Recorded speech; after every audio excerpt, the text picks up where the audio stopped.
Hello weavers, നമുക്കിന്ന് ഓമക്കായും വാൻപയറും കൂടി തോരൻ എങ്ങനെയാണ് വെക്കുന്നത് നോക്കാം. നല്ല ടേസ്റ്റാണിത്. കഞ്ഞിയുടെ കൂടെയും ചോറിൻ്റെ കൂടെയൊക്കെ കഴിക്കാൻ നല്ല ടേസ്റ്റാണിത്.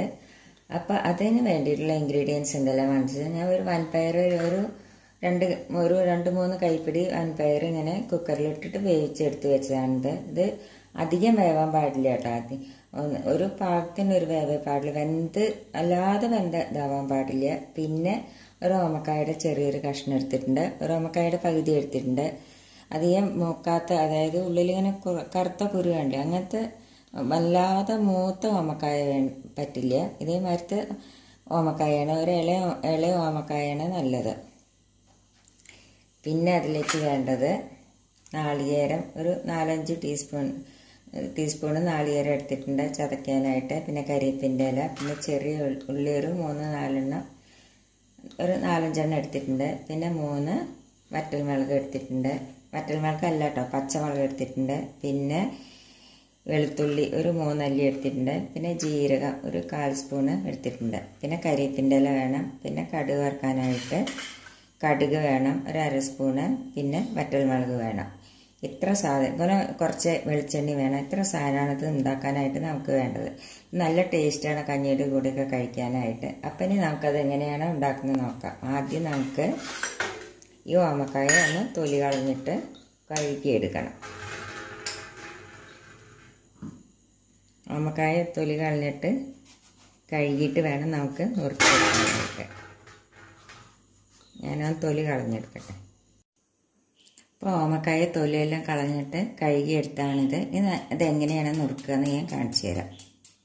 ഇതേമാതിരി കൊത്തി എടുക്കുക. എന്നിട്ട് ഇതേമാതിരി ചെറുതാക്കി നമ്മൾ നുറുക്കിയെടുക്കണം. അപ്പം ഈ ഓമക്കായ ഇതേമാതിരി ചെറുതാക്കി നുറുക്കിയെടുത്ത് കഴിഞ്ഞ് ഇനി നമ്മളെന്താ ചെയ്യേണ്ടതെന്ന് വെച്ചാൽ, നമുക്ക് ഈ നാളികേരം, ജീരകവും പച്ചമുളക് ഒന്ന് കട്ട് ചെയ്തിട്ട് കൊടുക്കാം കേട്ടോ.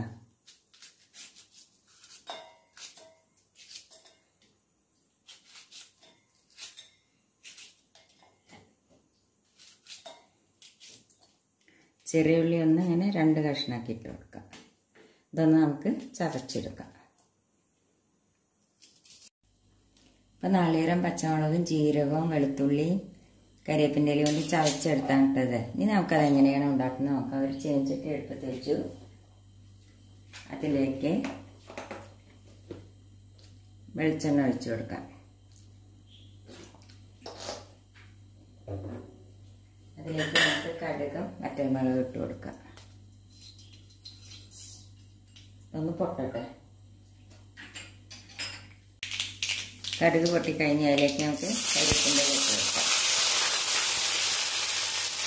അതിലേക്ക് നമുക്ക് ഈ ഓമക്കായ നുറുക്കി വെച്ചിട്ട് കൊടുക്കാം.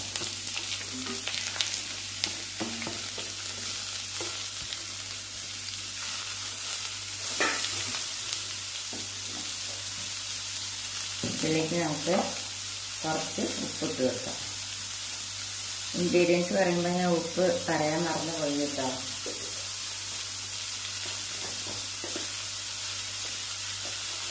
ഉപ്പും മഞ്ഞൾപ്പൊടിയും പറയാൻ മറന്നുപോയി. എന്താണ് നല്ലപോലെ ഒന്ന് മിക്സ് ചെയ്യാം.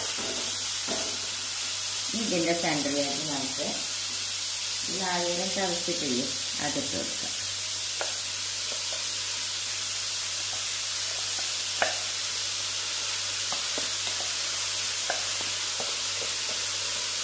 എന്നിട്ടത് ഇതേമാതിരി ഒന്ന് മൂടി വയ്ക്കാം. എന്നിട്ട് തീ സിമ്മിലാക്കി വെക്കും. എന്നിട്ട് നമുക്കിതൊന്ന് അടച്ചു വെച്ച് കൊടുക്കാം. നമുക്കിനി ഇതൊന്ന് മിക്സ് ചെയ്ത് കൊടുക്കാം.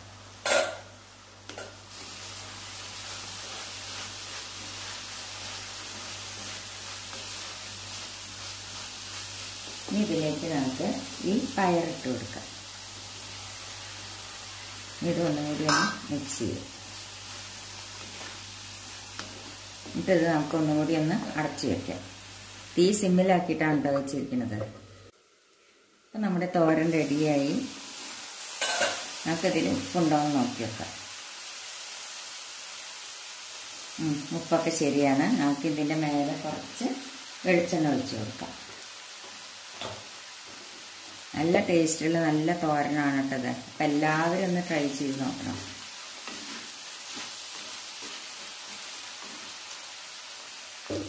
ഇനി നമുക്ക് ഗ്യാസ് ഓഫ് ചെയ്യാം. അപ്പം എൻ്റെ വൻപയറും ഓമക്കായും കൂടിയിട്ടുള്ള, ഓമക്കായ എന്ന് പറയും, പപ്പായ എന്നും പറയും. ഈ തോരൻ നിങ്ങൾക്ക് എല്ലാവർക്കും ഇഷ്ടപ്പെട്ടു എന്ന് കരുതുന്നു. ഇഷ്ടപ്പെടുകയാണെങ്കിൽ ലൈക്ക് ചെയ്യാനും ഷെയർ ചെയ്യാനും സബ്സ്ക്രൈബ് ചെയ്യാനും മറക്കരുത്. സബ്സ്ക്രൈബ് ബട്ടൻ്റെ അടുത്തുള്ള ബെല്ലൈക്കൺ ക്ലിക്ക് ചെയ്യാനും മറക്കരുത്. എന്നാലേ ഞാനിടുന്ന വീഡിയോസിൻ്റെ എല്ലാം നോട്ടിഫിക്കേഷൻ നിങ്ങൾക്ക് അപ്പോഴേക്കപ്പോൾ കിട്ടുകയുള്ളൂ. Thank you.